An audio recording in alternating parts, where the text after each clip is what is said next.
Très bien. Donc ici, comme vous le voyez, on a deux principaux facteurs qui ressortent dans les motivations à être actif au cours de la vie. On voit que dans une première étape de la vie, donc chez les jeunes en fait, jusqu'à passage à l'âge adulte, c'est le facteur lié à l'amusement, lié à la pratique d'activité physique sportive, qui est bien devant le facteur principal qui va les motiver à bouger.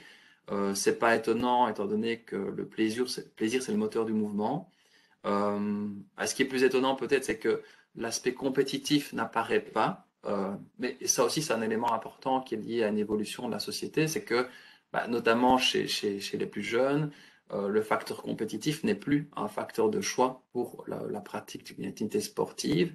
Et donc là aussi c'est peut-être un élément à retenir pour les structures sportives, c'est que mettre l'accent sur des aspects récréatifs peut aussi être porteur pour attirer des jeunes vers la pratique sportive et pas simplement la voie vers la compétition qui reste importante, mais qu'on le voit ici et n'est pas forcément le facteur de choix chez les plus jeunes. Alors cet amusement, il reste présent évidemment tout au long de la vie, mais on voit qu'il est progressivement remplacé et on voit vers 18-20 ans par des facteurs liés à la santé.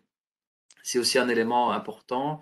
On l'a vu ici dans la crise sanitaire, l'importance d'être actif, l'importance de bouger pour maintenir sa santé, notamment face à ces contraintes extérieures. Et donc, c'est encore plus important peut-être de développer des activités ici aussi qui ont valorisé ce rôle du sport, de l'activité physique pour la santé, pour le bien-être, parce que c'est un élément de choix pour les participants au-delà d'autres facteurs. Donc voilà, chez les adultes, on parle plutôt de santé et chez les jeunes, d'aspects liés à l'amusement.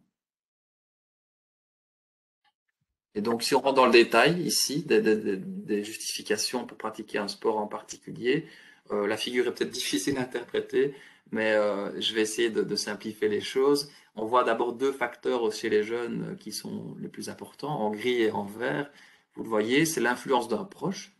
Et ça, c'est pas étonnant non plus. Dans la littérature internationale, on voit que l'influence des parents, notamment, est prépondérante. Et souvent, quand un parent est actif, le jeune est actif. Et ça, c'est quelque chose qui est assez généralisé. Et donc, le fait d'inciter et de toucher les parents dans leur pratique d'activité physique, ça peut être séparé des enfants, mais on peut aussi valoriser des pratiques intégrées avec les enfants.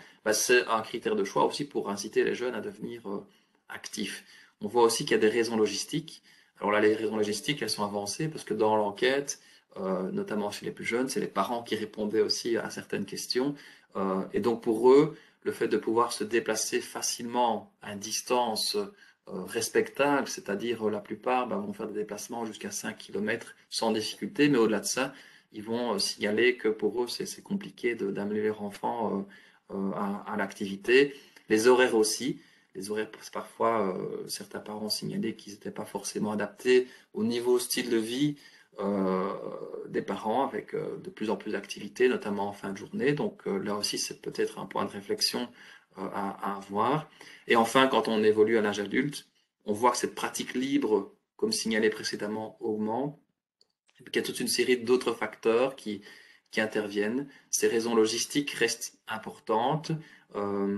Il y a notamment les horaires d'ouverture de certaines salles, activités, si on les confronte par exemple à des activités qui viennent du milieu commercial, privé, ont parfois des disponibilités qui sont plus faibles. Donc là aussi, c'est peut-être quelque chose qui peut être considéré comme une piste de recommandation pour le futur. Les raisons médicales, peut-être un dernier élément à signaler, avec l'évolution de l'importance de la santé, avec l'évolution aussi malheureusement de la progression de certaines maladies chroniques dans la population, le fait de vouloir bouger pour lutter contre la maladie, c'est un élément motivationnel important. Et pour toucher ces publics cibles, s'il y a un accent peut-être de communication, de prise en charge qui peut être axé vers ce public malade chronique, ou en tout cas qui vient pour des raisons médicales.